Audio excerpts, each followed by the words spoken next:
ఈ హత్య బీహార్లోని ఔరంగాబాద్ జిల్లా పోలీసులను పరుగులు పెట్టించింది. 25 జూన్ 2025న ప్రియాంశు అనే యువకుడు బీహార్లోని ఔరంగాబాద్ జిల్లా నబీనగర్ రైల్వే స్టేషన్లో దిగాడు. అప్పటికే రాత్రి 9 గంటలవుతోంది. తనను పిక్ చేసుకునేందుకు ఎవరైనా వస్తారా అని వెయిట్ చేస్తూ ఉన్నాడు. ఇంతలో 2 వ్యక్తులు వచ్చారు. ప్రియాంశు మీరే కదా అన్నారు. మిమ్మల్ని తీసుకురమ్మని మీ భార్య గంజాదేవి చెప్పిందన్నారు. సరేనని వారి బైక్ ఎక్కాడు ప్రియాంశు. వాళ్ళిద్దరూ పరిచయం లేదు, కానీ నబీనగర్లో తన భార్య గంజాదేవికి బంధువులన్నారు. రాత్రి సమయం కావడంతో తన గ్రామానికి చీకట్లో వెళ్లాలంటే బస్సు సౌకర్యం లేదు, ఇతర రవాణా సౌకర్యాలు కూడా ఏమీ లేవు. దాదాపు 10 కిలోమీటర్లు ప్రయాణించాలి, పైగా అడవి లాంటి మార్గం. ఇక బైక్ ఎక్కగానే భార్య గంజాదేవికి కాల్ చేశాడు ప్రియాంశు. నేను వస్తున్నాను, మీ వాళ్ళు నన్ను బైక్ మీద తీసుకొస్తున్నారని చెప్పాడు. అంతేకాదు వారికి కూడా భోజనం ఏర్పాట్లు చేయమని చెప్పాడు. వాళ్ళు మా పెదనాన్న కొడుకులే, మీరు కూడా క్షేమంగా రండని భార్య గంజాదేవి చెప్పింది.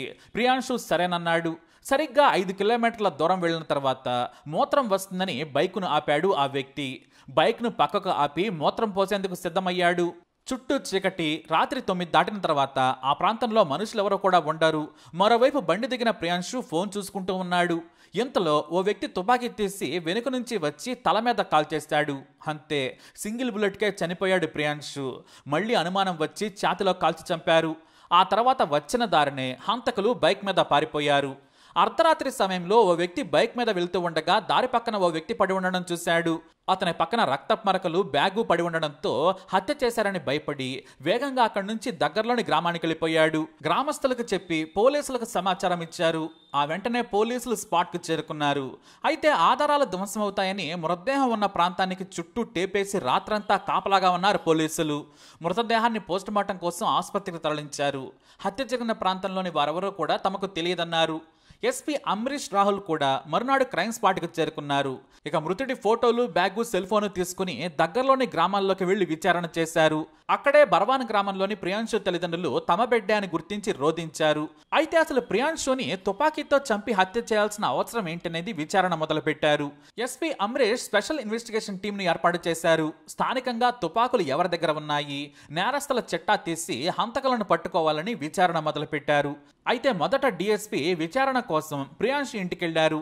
అతని తల్లిదండ్రులను ప్రియాంశు గురించి అడుగుతూ ఉన్నారు. పెళ్లి గురించి కూడా ఆరా తీస్తున్నారు. అయితే పోలీసులు రాగానే తనకు భయంగా ఉందని ప్రియాంశు భార్య గంజాదేవి తన సోదరుడిని తన ఇంటికి తీసుకెళ్లమని కోరింది. అతను సరేనన్నాడు. గంజాదేవి ఆమె సోదరుడితో బైక్ మీద బయలుదేరింది. మొదట పోలీసులు ఇదంతా గమనించలేదు. విచారణ చేస్తుండగానే మీ కోడలను పిలవమని అడిగారు. అప్పుడు కానీ వారు గుర్తించలేదు. పోలీసులు విచారణ చేస్తుంటే అంతా వారి దగ్గరే గుమిగూడారు. కానీ గంజాదేవి బైక్ మీద పారిపోయిందని ఓ గ్రామస్తుడు చెప్పాడు. దీంతో పోలీసులు వేగంగా బైకులు వేసుకుని చేసింగ్ మొదలుపెట్టారు. చివరకు గంజాదేవి చిక్కింది. ఎందుకు పారిపోతున్నావని పోలీసులు ఆమెను ప్రశ్నించారు. నాకు భయంగా ఉంది సార్ అని చెప్పింది.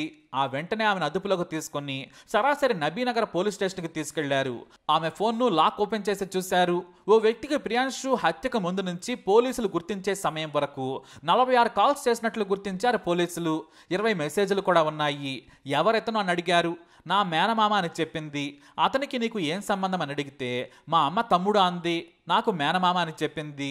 వయసు ఎంత అతనిది అడగ్గా 55 ఏళ్ళు అని చెప్పింది. ఈ హత్యలో అతనికి పాత్ర ఉందా అంటే లేదని చెప్పింది.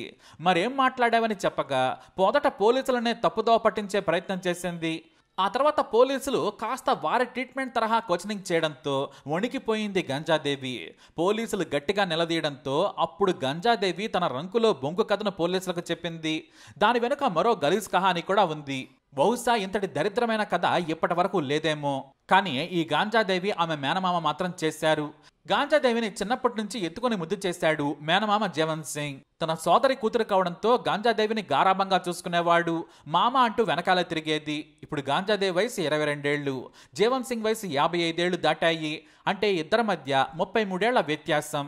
కానీ ఈ నీచ్ కమీనే జీవన్ సింగ్కు 10వ తరగతిలో ఉన్నప్పుడే గాంజాదేవి పడిపోయింది. అతనికి పెళ్ళైనా కూడా మేనకోడలతో రహస్యంగా అక్రమంగా మొదలుపెట్టాడు. ఇద్దరూ తెగ ఎంజాయ్ చేయటం మొదలుపెట్టారు.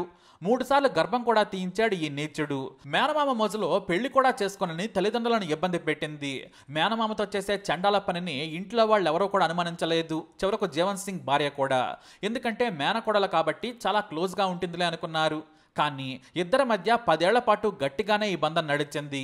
అయితే గత ఏడాది ఓసారి చుట్టపుచుపుగా వచ్చిన జీవన్ సింగ్ మేనకోడలతో చేయకూడని పని చేస్తుంటే గాంజాదేవి తల్లి ఆ చండాల పని చూసి షాక్ అయింది.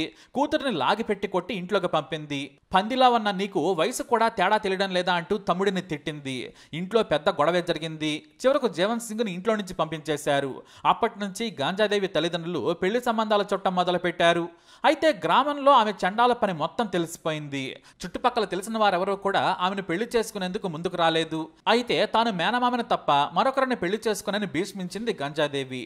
ఇటు జీవన్ కూడా పెళ్లి చేసుకుంటానని చెప్పాడు. కానీ ముసలి వయసులో ఉన్న అతనికి ఇవ్వమని తేల్చి చెప్పేశారు.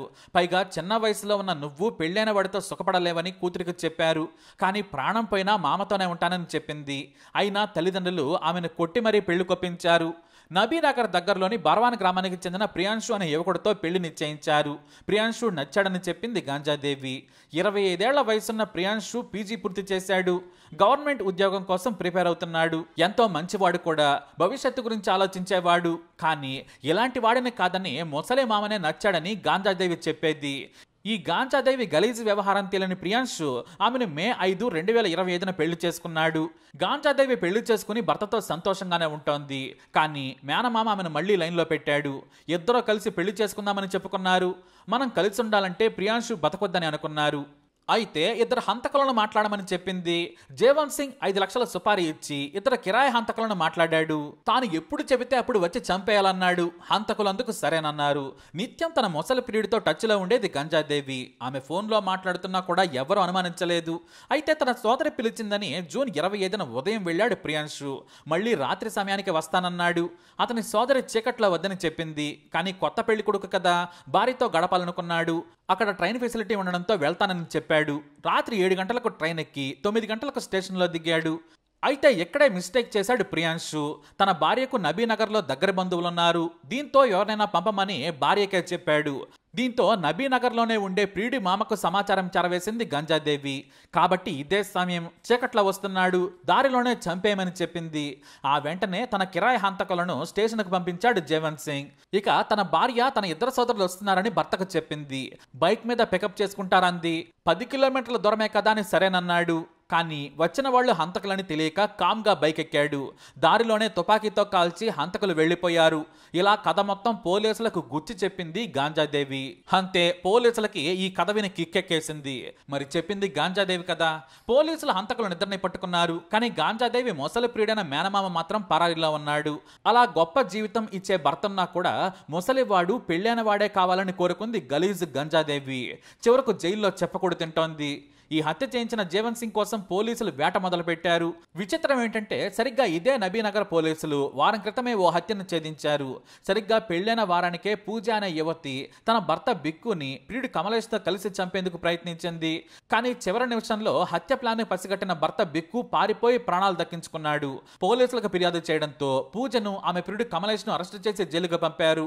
కానీ ప్రియాంశు తన భార్యను పూర్తిగా నమ్మి ప్రాణాలు కోల్పోయాడు. ఒక్కగానొక్క కొడుకు కోడలి చేతిలో పెళ్లైన 45 రోజులకే హత్యకు గురి కావడంతో తల్లిదండ్రులు అల్లాడిపోతున్నారు. గాంజాదేవి తల్లిదండ్రులు తమను మోసం చేశారు.